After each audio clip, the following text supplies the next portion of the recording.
வணக்கம் மக்களே. நாங்கள் இப்போது எந்த கோயிலுக்கு வந்திருக்கோன்னு உங்களுக்கு தெரியுதா?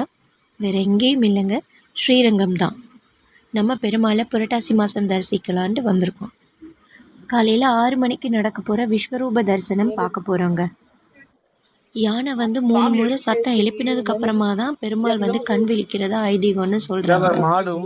கூடவே ஒரு பசுமாடு முன்னாடி இருக்குதுங்க. அந்த பசுமாட்டோட மகாலட்சுமி வாசம் செய்யக்கூடிய இடத்துல தான் பெருமாள் கண்ணை திறந்து அவங்கள பார்ப்பாங்க அப்படின்னு சொல்லிட்டு சொல்கிறாங்க. இதுதாங்க தங்க விமானம். இது தங்க விமானத்தோட பின்பகுதி. முன்பகுதி பார்க்கணுன்னா அதுக்கு முன்னாடி ஒரு சின்னதாக ஒரு தங்க தகடு மாதிரி ஒன்று பண்ணி வச்சுருக்காங்க. அதில் நின்று நம்ம பெருமாளை அழகாக தரிசிக்க முடியும் அந்த இந்த சுவற்றில் பெருமாளோட எல்லா அவதார கோலங்களையும் வரைஞ்சி அவங்களோட பேர் என்ன அப்படின்றதையும் அழகாக எழுதியிருக்காங்க. இது கூடவே பக்கத்தில் பிபி நாச்சியார் அவங்களோட சந்நிதி கூட இருக்குது.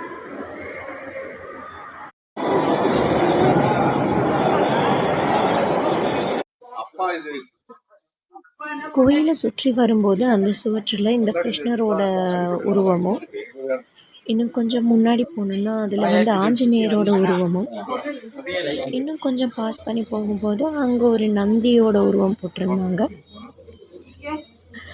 அதுக்கப்புறம் ஒரு மீன், அந்த மீனோட உருவமும் சும்மா நடந்து போகிற பாதையில் இருக்க ஒரு சுவற்றில் பதிச்சிருக்காங்க.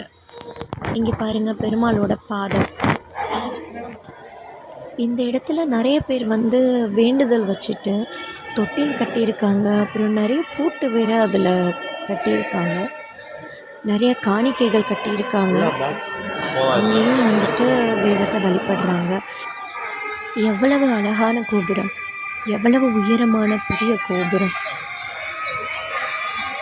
இங்கே இருக்க இந்த ஒவ்வொரு சிற்பங்களையும் பார்க்கும்போது ரொம்ப பிரமிப்பாக இருக்குதுங்க.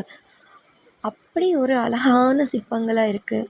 அவ்வளோ இதை எப்படி வர்ணிக்கிறதுனே புரியலை. அவ்வளோ பார்க்க ரொம்ப ஒவ்வொரு தூண்களும் கூட ஒவ்வொரு அழகழகான ஓவியங்களை அதில் வரைஞ்சிருக்காங்க. ஒவ்வொரு ஓவியங்களை செதுக்கியிருக்காங்க.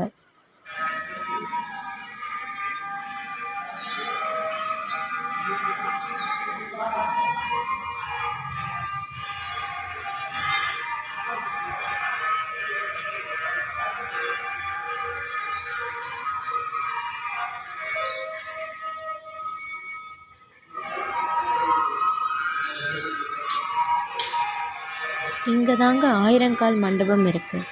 இதோ தெரியுது, இதுதான் அந்த 1000 கால் மண்டபம்.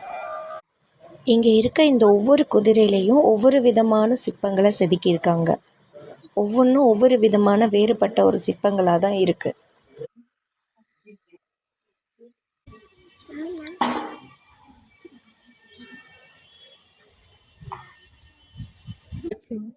இந்த சிற்பங்கள் எல்லாம் பாருங்களேன், எவ்வளோ அழகாக இருக்குன்னு.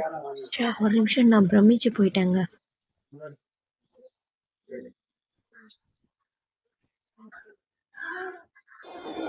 விஸ்வரூப தரிசனத்துக்கு இந்த குதிரையும் அந்த இடத்துக்கு கொண்டு வரப்பட்டதுங்க.